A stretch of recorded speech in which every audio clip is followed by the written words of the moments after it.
Hi hello வணக்கம் friends. இன்றைக்கி நம்ம வீட்டில் என்ன சமையல்னு பார்க்கலாமா? இது வந்து கறிப்பலா. இது வந்து எப்படி செய்கிறதுன்னு இன்றைக்கி பார்க்க போகிறோம்.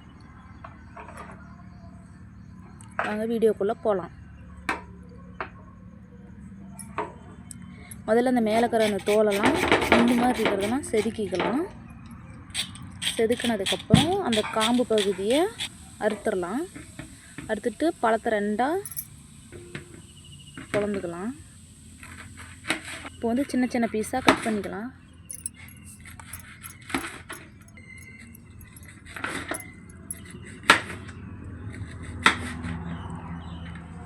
ரெண்டாக கட் பண்ணியாச்சு. அந்த மேலே இருக்கிற தோலை வந்து செதுக்கிக்கலாம். ஒவ்வொருத்தரும் அப்படியாவும் போடுவாங்க.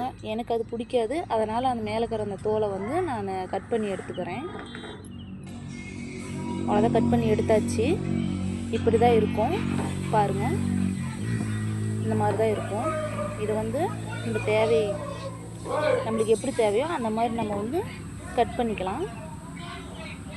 பெரிய பெரிய பீஸாகவும் போடலாம், சின்ன சின்ன பீஸாகவும் போடலாம். நான் சின்ன சின்ன பீஸாக போட்டிருக்கேன்.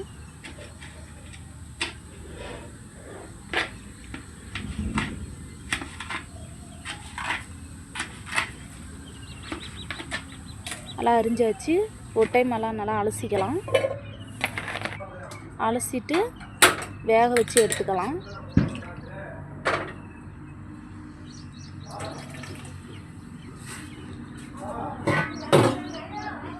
கொஞ்சம் வேகிறதுக்கு உப்பு போட்டுக்கலாம் லைட்டாக.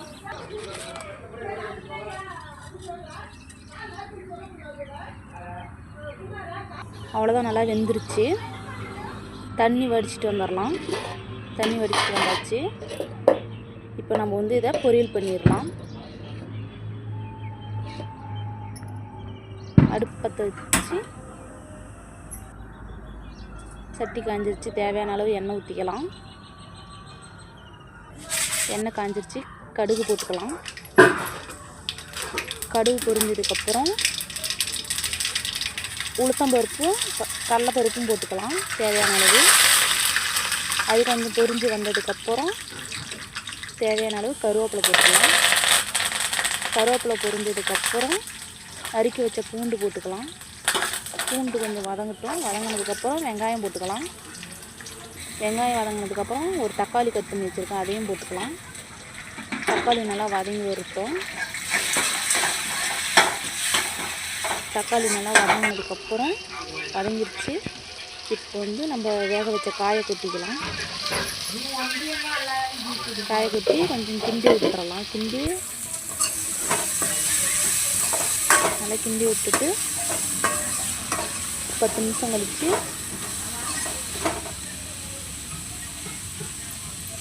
தேவையான அளவு மஞ்சத்தூள், கறி மசால் தூள், மிளகாத்தூள். காரம் வேணுன்றவங்க அதிகமாக போட்டுக்கலாம், வேணுன்றவங்க கம்மியாக போட்டுக்கலாம். தேவையான அளவு உப்பு போட்டு நல்லா கிளறி விட்டுக்கலாம். அடுத்த சிம்மில் வச்சிடலாம். நல்லா மீடியம் ஹீட்லேயே பச்சை வாசனை போகிற அளவுக்கு நல்லா வதங்கிட்டோம். நல்லா வதங்கிடுச்சு. தேங்காய் பூ போட்டு கிளறி இறக்கலாம். வீடியோ பிடிச்சா லைக் பண்ணுங்கள், ஷேர் பண்ணுங்கள், என் சேனலை சப்ஸ்கிரைப் பண்ணுங்கள். தேங்க்யூ.